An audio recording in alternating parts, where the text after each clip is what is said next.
السلام علیکم سر، میرا سوال یہ ہے کہ آج کے معاشرے میں ٹیچر کا جو احترام ہونا چاہیے وہ نہیں ہے، تو اس کی کیا وجہ ہے؟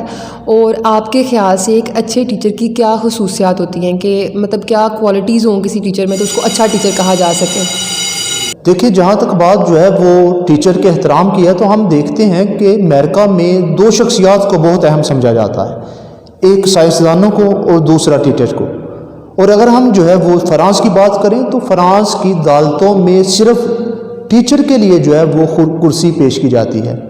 اور اگر ہم جاپان کی بات کریں تو جاپان میں پولیس کو ٹیچر کو گرفتار کرنے سے پہلے حکومت سے خصوصی اجازت لینا پڑتی ہے۔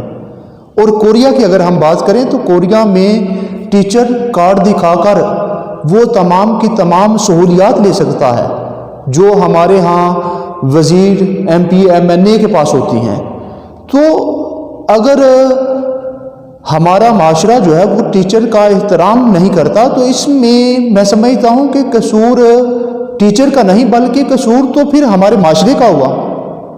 اور جہاں تک بات اس شعبے کی ہے تو ہم دیکھتے ہیں کہ آقا علیہ الصلوۃ والسلام نے فرمایا بے شک مجھے جو ہے وہ معلم بنا کر بھیجا گیا۔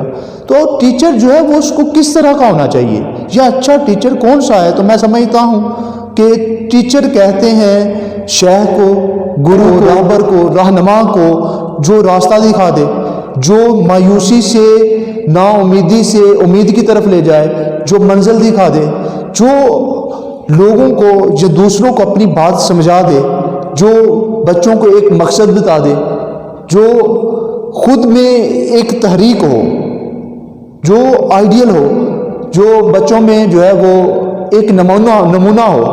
جب وہ کلاس میں آئے تو بچے خوش ہو جائیں، جب وہ کلاس سے جائے تو بچے اداس ہو جائیں۔ یہ تمام کی تمام کوالٹیز، تمام کی تمام خوبیاں ایک اچھے استاد میں میں سمجھتا ہوں کہ اس کے ساتھ ساتھ ٹیچر کے اندر ایک اور خوبی کا ہونا بہت ضروری ہے، وہ یہ ہے کہ ٹیچر بچوں کی نفسیات کو سمجھنے والا ہو، وہ سب کو ایک ہی لاٹھی کے ساتھ نہ ہانکے۔ ہم دیکھتے ہیں کچھ بچے ہوتے ہیں کہ وہ بڑے جو ہے وہ پیار سے جب ان کو بات سمجھائے تو سمجھ آتے ہیں، کچھ بچے ہوتے ہیں کہ جب تک جو ہے وہ آپ ان کو ڈانٹے نہ، مارے نہ تو اس وقت تک وہ بات نہیں سمجھتے۔ تو ٹیچر کو تمام بچوں کی نفسیات کا بھی پتہ ہونا چاہیے کہ کون سا بچہ جو ہے وہ کس طرح پڑھے گا، پیار سے پڑھے گا، تھوڑا سا ڈانٹ سے پڑھے گا، اس کو پھر اسی انداز کے ساتھ جو ہے وہ ڈیل کرے، نہ کہ تمام کے تمام بچوں کو جو ہے وہ ایک ہی لاٹھی کے ساتھ ہانکے۔ تو ٹیچر جو ہے اس کے اندر وہ ساری کی ساری خوبیاں ہوتی ہیں، وہ بچوں کو سمجھتا ہے۔ اسی لیے تو اقبال نے کہا کہ گر کوئی شعیب آ جائے میسر تو شبانی سے کلیمی دو قدم ہے۔ تو اچھا استاد میں سمجھتا ہوں کہ خدا کی رحمت ہوتی ہے۔ میں سمجھتا ہوں کہ استاد وہ ہستی ہے جو ذرے کو پہاڑ، جو قطرے کو سمندر، جو معمولی کو غیر معمولی کر دیتی ہے۔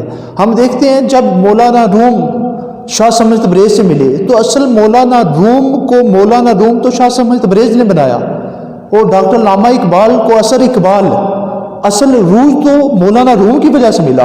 اور ہم دیکھتے ہیں خالد بن ولید سیف اللہ اس وقت بنے جب وہ آقا علیہ الصلوۃ والسلام کے ساتھ ملے، حضرت عمر فاروق اعظم اس وقت بنے جب وہ آقا علیہ الصلوۃ والسلام کے ساتھ جڑے، اور مولا علی حیدر اس وقت بنے جب وہ آقا علیہ الصلوۃ والسلام کے ساتھ جڑے۔